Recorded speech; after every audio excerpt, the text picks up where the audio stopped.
జయ శ్రీకృష్ణ. శుక్లాంబరధరం విష్ణుం శశివర్ణం చతుర్భుజం ప్రసన్నవదనం ధ్యాయేత్ సర్వ విఘ్నోపశాంతయే.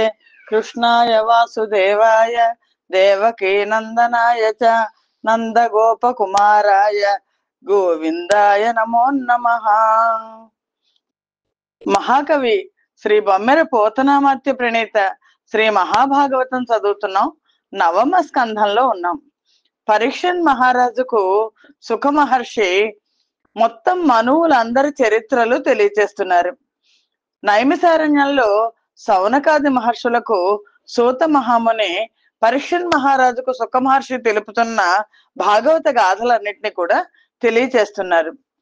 ఇంతకు ముందర పరీక్షన్ మహారాజుకి సుఖ మహర్షి నరిష్యంతుని కులం గురించి తెలియచేశారు. నరిష్యంతుని వంశాన్ని చెప్పాను కదా. ఇప్పుడు మనువు యొక్క మరో కుమారుడు దిష్టుని వంశక్రమ విశేషాలను వివరిస్తాను విను అనే మరుత్తుని చరిత్ర చెప్పడం ప్రారంభించారు. దిష్టుని కొడుకు నాభాగుండనువాడు కర్మవశంబున వైశ్యత్వంబు పొందే. ఆ నాభాగునికి హలంధనుండు కలిగే. నతనికి వత్స ప్రీతియు, వత్స ప్రీతికి భ్రాంచువు. నతనికి భ్రమతియు, భ్రమతికి ఖమిత్రుండును, ఖమిత్రునికి జాక్షుండును. నతనికి వివింశతియు, వివింశతికి రంభుడు, రంభునికి ధార్మికుండైన కనినేత్రుండు. అతనికి గరంధనుండు, గరంధనున కవిక్షిత్తు.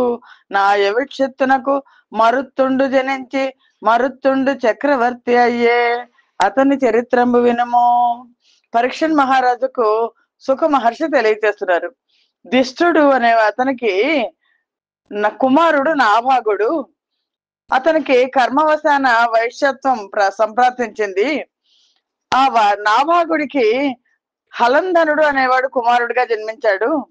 హలంధుడికి వత్సప్రీతి అనే కుమారుడు, అలాగే వత్సప్రీతికి ప్రాంశువు అనే కుమారుడు, ప్రాంశువుకు ప్రమతి అనే కుమారుడు, ప్రమతికి ఖమిత్రుడు అనే కుమారుడు, ఖమిత్రునికి చాక్షుషుడు అనే కుమారుడు, చాక్షుషునికి వివిశంతి, వివింశతి, వివిశంతికి రంభుడు, రంభునికి ధార్మికుడైన ఖనినేత్రుడు, అతనికి కరంధనుడు, కరంధనునికి అవీక్షిత్తు.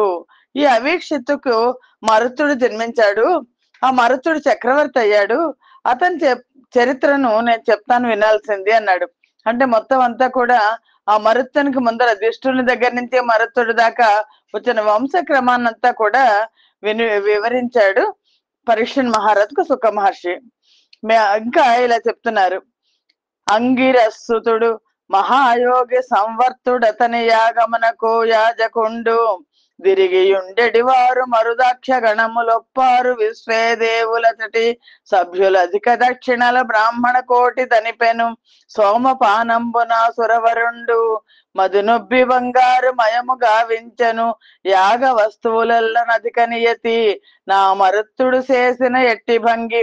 ధీర భావంబు జాగంబు తెంపుగలిగి మఖము చేసిన వారిని మరియు నెరుగా మెల్ల లోకములందు నరేంద్ర ముఖ్య. మరుత్తుడు చక్రవర్తి అయిన తర్వాత ఒకప్పుడు యాగం చేశాట. ఆ యాగం అలాంటి యాగం ఇంతవరకు భూమి మీద ఇంకెవరు చెయ్యలేదు అని పరీక్షన్ మహారాజుకు సుఖ మహర్షి చెప్తున్నాడు. సాక్షాత్తు అంగిరసుని కుమారుడు మహాయోగి అయిన సంవర్తుడు ఈ మరుత్తుడు చేసిన యాగానికి యాజకత్వం వహించాడు. విశ్వేదేవులు సభ్యులుగా వచ్చారు. అంతులేని దక్షిణలిచ్చి బ్రాహ్మణులందరినీ కూడా సంతృప్తి పరిచాడు. ఇంతెందుకు, సాక్షాత్తు ఇంద్రుడు సోమపానం గావించి చాలా సంతృప్తుడై యాగ వస్తువులన్నింటినీ కూడా బంగారమయం చేసేశాడు. అంటే ఆ యాగాన్ని గురించి ఇంకా వేరుగా చెప్పాల్సింది ఏముంది అని చెప్పి ఆ మరుత్తుడికి దముండును అనే కుమారుడు జన్మించాడు. ఆ మరుత్తునికి దమ్ముడు అనే కుమారుడు, దమునికి రాజవర్ధనుడు అనే కుమారుడు, రాజవర్ధనునికి సుధృతి అనే కుమారుడు జన్మించారు. సుధృతి కుమారుడు సౌధృతేయుడు. అతనికి కేవలుడు జన్మించాడు. కేవలుని కుమారుడు బంధుమంతుడు, బంధుమంతుని కుమారుడు వేగవంతుడు, అతని కుమారుడు బంధుడు, బంధునికి తృణబిందుడు జన్మించాడు. అత్తర కన్యలంబుస గ్రచ్చర తృణబిందు చూసి కామించి తుదిన్ వత్సవిలు కాని ఎమ్ముల ముచ్చెచ్చున వచ్చి పొందే మోహాతురయ్యై. ఆ తృణబిందుని చూసిన ఆలంబుస అనే అప్సరస మన్మథుని పదునైన బాణాల ప్రభావం వల్ల అతని పట్ల ఆకర్షితురాలైంది, కామాతురైంది. మన్మథ తాపం వల్ల మోహావేశ పూరితురాలై అతన్ని కూడింది అని తృణబిందు వంశాన్ని చెప్తున్నాడు.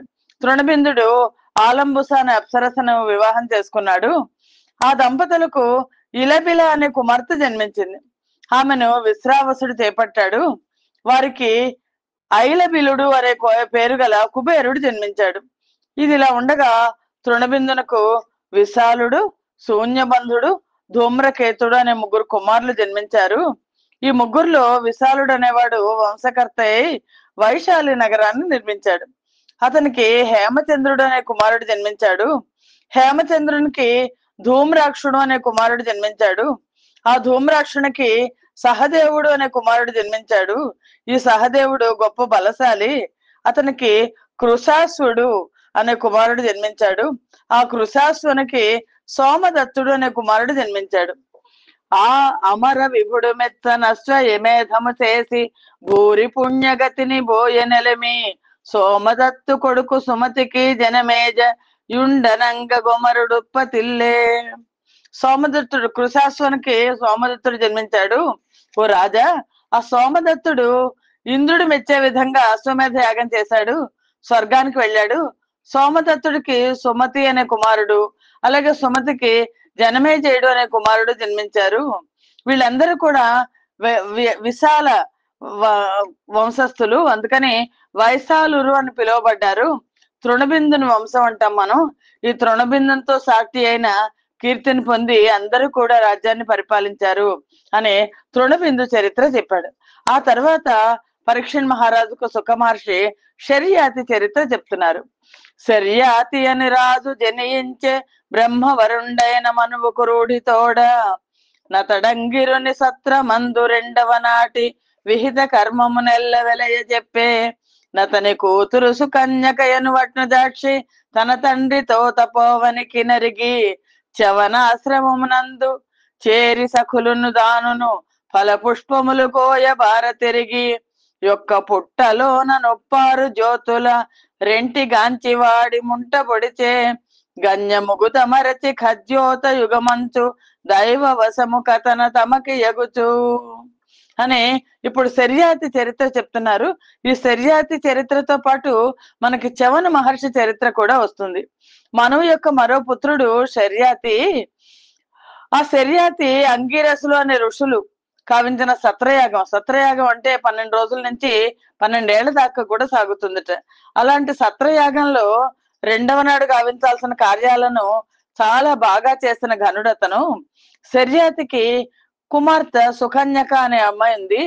అమ్మాయి చాలా అందగత్త. ఆవిడ ఒకరోజు తన తండ్రితో పాటు తపోవనానికి వెళ్ళింది. వెళ్ళి అక్కడ చవన మహర్షి ఆశ్రమంలో చెలికట్లతో పూలు పళ్ళు కోస్తూ అక్కడ ఒక పుట్ట ఉంది. ఆ పుట్టలో దైవవశాత్తు పుట్టలో 2 ప్రకాశిస్తున్న జ్యోతులు, 2 చిల్లులు ఉన్నాయి. ఆ చిల్లుల్లోంచి లోపల ఏదో దీపాలు ఉన్నట్టుగా కనిపిస్తోంది. కనిపిస్తుంటే ఆ 2 జ్యోతులని మిడుగురు పురుగులు ఉన్నాయనుకొని భావించి ఆకతాయితనంతో ఒక వాడి ముళ్ళు తీసుకుంది. ఆ ముళ్ళు తీసుకుని ఆ ముళ్ళుతో వాటిని పొడిచింది. పొడిచేసరికి జ్యోతుల ముంటం పొడిచిన వాతల నెత్తురులు గురిసే వసుదేశ భట వ్రాతములకెల్ల నచ్చట నా తరిమల మూత్ర బంధమయ్య నరేంద్ర. ఆవిడ పుట్టలో పొడిచింది. చవన మహర్షి తపస్సు చేసుకుంటున్నారు. ఆ కళ్ళు కనిపించాయి. ఆ కళ్ళను పొడిచేసింది. ఆవిడకి తెలియదు పాపం. అలా పొడిచేటప్పటికి ఆ పుట్ట కళ్ళ నుంచి రక్తం ప్రవహించింది. అదే క్షణంలో శర్యాతి, ఎంత పాపం అంటే ఈ శర్యాతితో పాటు వచ్చిన మొత్తం సైన్యాలన్నీ వచ్చాయి. ఆ సైన్యాలందరికీ కూడా మలమూత్రాలు స్తంభించిపోయాయి. వాళ్ళ అవస్థను చూసి రాజర్షి శర్యాతికి చాలా ఆశ్చర్యమైంది. ఏంటి, ఏమైంది? మీరు ఈ ఆశ్రమాన్ని గురించి ఏదో వక్రంగా మాట్లాడుంటారు, అందువల్లే మీకు దురవస్థ కలుగుంటుంది అంటుంటే ఈ లోపల కూతురు తండ్రి దగ్గరకు వచ్చింది. తండ్రి దగ్గరకు వచ్చి సుకన్యక తండ్రితో ఇలా అంది. అయ్యయ్యి పుట్ట చేరువనాడి ఆడి ఇందులో 2 జ్యోతుల నేను గాంచి కంట కంబున బొడవ రక్తంబు గురిసే నే విధంబున గురిసెను ఎరుగుమేవు.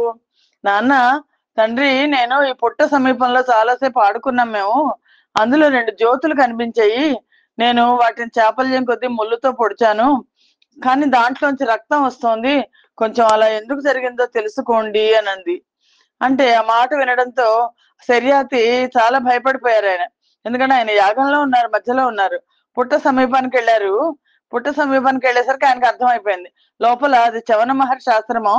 లోపల చవన మహర్షి తపస్సు చేసుకుంటున్నారు. అందులో ఉన్న చవన మహర్షిని చూశారు.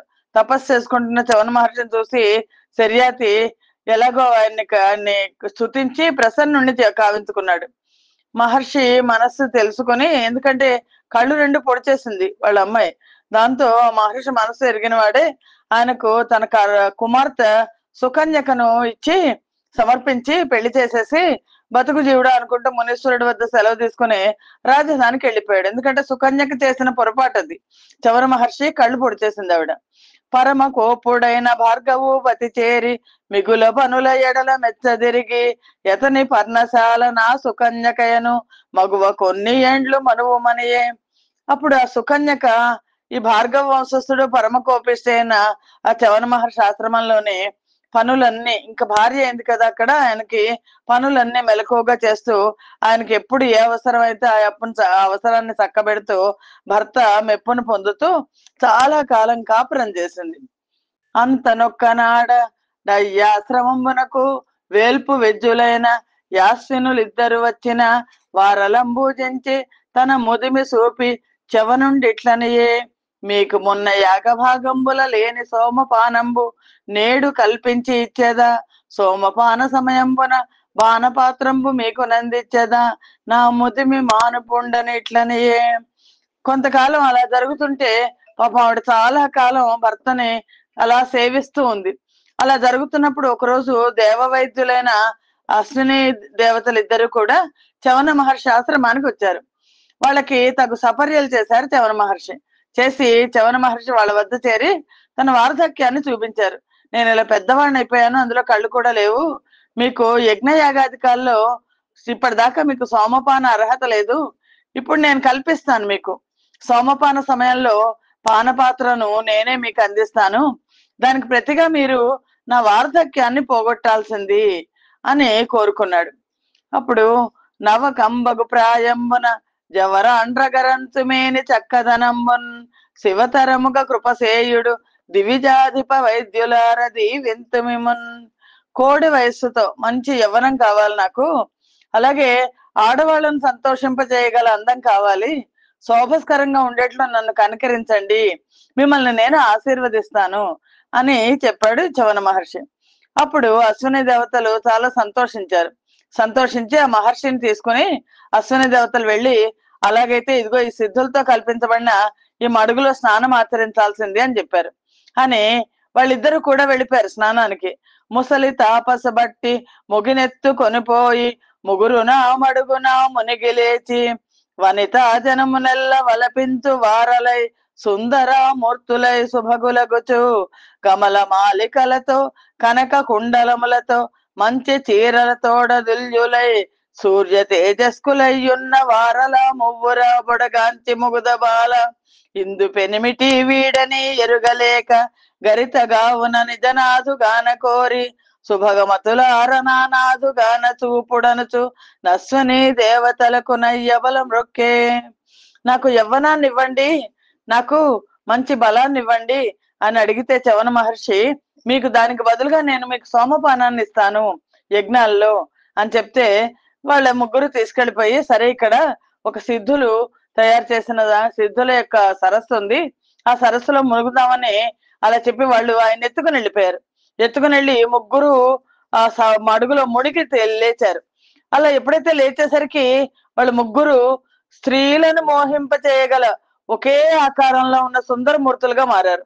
పద్మాల మాలలతో, బంగారు కుండలాలతో, మంచి విలువైన వస్త్రాలతో, సూర్య సమాన తేజస్సులై ప్రకాశిస్తున్న వాళ్ళని చూసి సుకన్యక ఒక్కసారి కంగారు పడింది. ఎందుకంటే ముగ్గురు ఉన్నారు, ఒకే ఆకారంలో ఉన్నారు, ఒకేలాగా ఉన్నారు, దివ్యమైన శరీరాలతో ఉన్నారు. వాళ్ళలో తన భర్త ఎవరో తెలియలేదు ఆవిడకి. కానీ పతివ్రత కదా, వెంటనే దండం పెట్టింది. దండం పెట్టి తన భర్తను తెలుసుకోగోరి, ఓ మహానుభావులారా, ఓ అశ్వని దేవతలారా, మీలో నా పతి ఎవరో తెలపాల్సింది అని అశ్వని దేవతలను ప్రార్థించింది. అప్పుడు వాళ్ళు ఆ పతివ్రత ఆ, పాతివ్రత్యానికి సత్యశీలతకు మెచ్చుకుని అశ్వని దేవతలు ఇద్దరు ప్రాయంలోనూ రూపంలోనూ సంపన్నుడైన ఆ చవనుడిని చూపించారు. చవన మహర్షి చాలా చిన్నవాడయ్యాడు, యవ్వనవంతుడయ్యాడు, చాలా కళ్ళు బాగున్నాయి, చాలా అందగాడయ్యాడు. అలాగే దివ్యమైన అలంకారాలన్నీ వచ్చాయి ఆయనకి అని ఆ దంపతులుకి చవనుడిని చూపించేసరికి వాళ్ళ దగ్గర ఈ అశ్విని దేవతలు వీడ్కోలు పొందారు. విమానాన్ని ఎక్కి దేవనగరానికి వెళ్ళిపోయారు. యాగంబు సేయంగా నర్ధించి శర్యాతి చవన మునేంద్రునాశ్రమము కడకు గూతు నల్లుని తోడుకొని పోవు వేడుక వచ్చి పుత్రికకు బార్శ్వంబు నందు సూర్య తేజంబున సొంపారు నరుగని వీడెవ్వడో దీని విభుడు కాడు చెల్లరేయని పుత్రి చేసిన ప్రియములు మొక్కులు నొల్లక మోము వాంచి మారు మాట ఆడదీవింప మనసరోసి చవనుడధికొండు మునిజన సత్తముండు భువన సన్నుతుడెందు పోయే నా తడెట్లు వంచింపబడియే వీడెవ్వడబలా. ఇలా చవన మహర్షి యవ్వనం వచ్చింది, చాలా అందంగా తయారయ్యాడు, చాలా బలిష్టంగా ఉన్నాడు, అన్ని అలంకారాలతో ఉన్నాడు, ఓ రాకుమారుడిలాగా దేవతలాగా. ఆవిడ సుకన్య చాలా ఆనందించింది. వాళ్ళిద్దరూ కాలం గడుపుతున్నారు. కొన్నాళ్ళకి అలా కొంతకాలం జరుగుతుంటే సుకన్య తండ్రి శర్యాతి యజ్ఞం చేద్దామని అనుకున్నాడు. ఆ యజ్ఞం చేయడానికి కూతుర్ని అల్లుడిని తీసుకెళ్ళడానికి తీసుకుని ఆహ్వానించడానికి చవన మహర్షి ఆశ్రమానికి వచ్చారు. కానీ వచ్చి చూసేసరికి తన కుమార్తె పక్కన సూర్య తేజస్సుతో మెరిసిపోతున్న ఒక యువకుడిని చూశారు. అంటే చవన మహర్షి ఇలా యువకుడు అయిపోయిన సంగతి ఆయనకు తెలియదు. ఇతడెవరు, ఈమె భర్త కాదే అని సందేహించాడు. కుమార్తె చేసిన సపర్యలు సత్కారాలు స్వీకరించలేదు. తలంతుకుని ఆవిడతో మాట్లాడడానికి కూడా ఇష్టపడలా. తన కుమార్తె ఏదో తప్పు చేసేసింది అనుకున్నాడు. మనసులో అసహించుకున్నాడు. చవన మహర్షి అన్నింటే గొప్పవాడు, మునిజనంలో ప్రముఖుడు, ఉత్తముడు, లోకమంతటి చేత అంతటి వాడు మరి లేడంటూ కీర్తించబడ్డారు. ఆయన ఎక్కడున్నాడు, ఆయన ఎక్కడికి వెళ్ళాడు, అతన్ని ఎందుకు మోసం చేశావు, అసలు ఇది ఎలా జరిగింది, ఇదిగో ఇతను ఎవడో ఉన్నాడు యువకుడు, వీడెవడు, తగవే ధర్మమే శీలమే కులజవై దర్పించి మోదింప నా జగదారాధ్యుని పుణ్యశీలు తపసిన్ సాధ్వి మనస్సమ్మతున్ మగనిన్ మాని భుజంబు పొందదగునే మానంబు వాటింపగా దగదే దుర్గతి ద్రోచితే కఠినవై తండ్రింబ తింగూతురా. కుమార్తెను తిడుతున్నాడు తండ్రి. ఇదేమైనా బాగుందా, నీకు న్యాయమా, ధర్మమా, ఇది ఏమన్నా పేరు తీసుకొస్తుందా, ఇలాంటి ప్రవర్తన అనేది మంచి నడవడవుతుందా, మంచి వంశంలో జన్మించావు నువ్వు, ఈ విధంగా సుకన్యను తిడుతున్నాడు. నీ సంతోషం కోసం, నీ ఆనందం కోసం మదించి జగదారాధ్యుడు, సదాచార సంపన్నుడు, తపస్వి, భార్య మనస్సును సంతోష పెట్టేవాడైన భర్తను వదిలిపెట్టేశావు, ఎవరినో పొందుతున్నావు, ఇది తగిందేనా, గౌరవ మర్యాదలను పాటించక్కర్లేదా, ఈ పని చేసి నువ్వు నీ తండ్రైన నన్ను, నీ భర్తను పాపగతికి నెట్టేశావు, బిడ్డ ఇది నీకు తగిందేనా అని చాలా గట్టిగా కేకలేశాడు. పద్మనయన మగడు ప్రాయంపు వాడైన కాపు వెట్టి కొంత గావ నేర్చు గడగి ముసలి తపసి గావంగ నేర్చునే యువతి ముదుక గోర్పనొప్పదెందు. అమ్మాయి, వయసులో ఉన్న మగవాడు అనుకో, కాపలా ఉంచి కొంతైనా కాచుకుంటాడు, ముసలి తపస్వి నిన్నెలా కాచుకుంటాడు, నిన్నెలా కాపాడుకుంటాడు, ముసలివాడికి పడుచుదాన్ని చేయడం మంచిది కాదు కదా, నేను ఆ పొరపాటు చేశాను, నేను ఆపలేకపోయాను, నీ భర్త నిన్ను ఆపలేకపోయాడు అని చాలా కఠినంగా పలికాడు. అని పలికిన నా పరమ పతివ్రతాలలామంబు చిరునగవు చెక్కుటద్దంబుల జిడిముడి పడ తండ్రికి ఇట్లనియే అని శర్యాతి కుమార్తె సుకన్యని బాగా తిట్టాడు. పరమ పతివ్రత శిరోమణి అయిన సుకన్యక చెక్కిళ్లలో తన చిరునవ్వులు కాంతులు ప్రకాశించగా తండ్రితో ఇలా అంది. నీ అల్లుడితడు భార్గవుడయ్యా జారుండు గాడు హర్షము తోడన్ నెయ్యంబు నిల్పు మంచును దొయ్యలి సర్వంబు తండ్రితో వినిపించెన్. తండ్రి శర్యాతితో చెప్పింది ఆవిడ, నువ్వు అనుకుంటున్నట్టు ఇతను ఎవడో పరాయివాడు కాదు, ఇదిగో నీ అల్లుడే, నేను అలాంటి తప్పు పనులు ఎప్పుడు చెయ్యను, భార్గవ వంశస్థుడైన చవనుడే ఈయన, నువ్వు కోపించద్దు, మునుపటి ప్రేమనే చూపించు అంటూ జరిగిందంతా చెప్పింది. ఇలా అశ్విని దేవతలు వచ్చారు, వాళ్ళని యవ్వనం కోరితే వాళ్ళు యవ్వనం కోసం సరే ఇస్తాము అని చెప్పేసి ఇచ్చారు అని చెప్పి జరిగిందంతా చెప్పింది. అంతటా శర్యాతి తేరుకొని కూతుర్ని కౌగలించుకున్నాడు నిండిన ప్రేమతో. ఎందుకంటే చవన మహర్షి చాలా గొప్పవాడని శర్యాతికి తెలుసు. సుమంగళివి కమ్మని ఆశీర్వదించాడు. తర్వాత చవన మహర్షి భార్యా సమేతంగా మామగారి రాజధానికి వచ్చి ఆయన చేత యాగం చేయించాడు. ఆ యాగం చేయించి అనంతరం ఒక పాత్రలో సోమరసాన్ని పట్టి తన తపోబలం చేత చెప్పాడు కదా అశ్విని దేవతలకు ఇస్తానని, అశ్విని దేవతలకు సమర్పించాడు. కోపముతోడత వాసవుడే పునముని పైకి వజ్రం ఎత్తిన మరలన్ దాపసుడు వజ్రి భుజమున నాపవి నిలిపెన్ జగంబులాశ్చర్యపడన్. ఎప్పుడైతే ఈ సోమరసాన్ని తీసుకొచ్చి అశ్విని దేవతలకు అప్పటిదాకా సోమరసం భాగం లేదు యాగాల్లో, ఎప్పుడైతే సోమరసాన్ని ఇచ్చారో ఇంద్రుడికి చాలా కోపం వచ్చింది. ఇంద్రుడు కోపించి ఆ ముని మీదకి చవన మహర్షి మీదకి వజ్రాయుధాన్ని ఎత్తితే ప్రపంచం అంతా ఆశ్చర్యపోయి చూస్తోంది అమ్మో మునికి ఏమవుతుందని. చవన మహర్షి చాలా తేలిగ్గా ఆ ఇంద్రుడు ఎత్తిన వజ్రాయుధాన్ని తీసుకొని మళ్ళా ఇంద్రుడు భుజం మీద ఉంచేసి అశ్విని దేవతలు ఇద్దరు వైద్యులు కావడం వల్ల సోమభాగం సోమరసం అశ్విని దేవతలకు ఇచ్చేశాడు.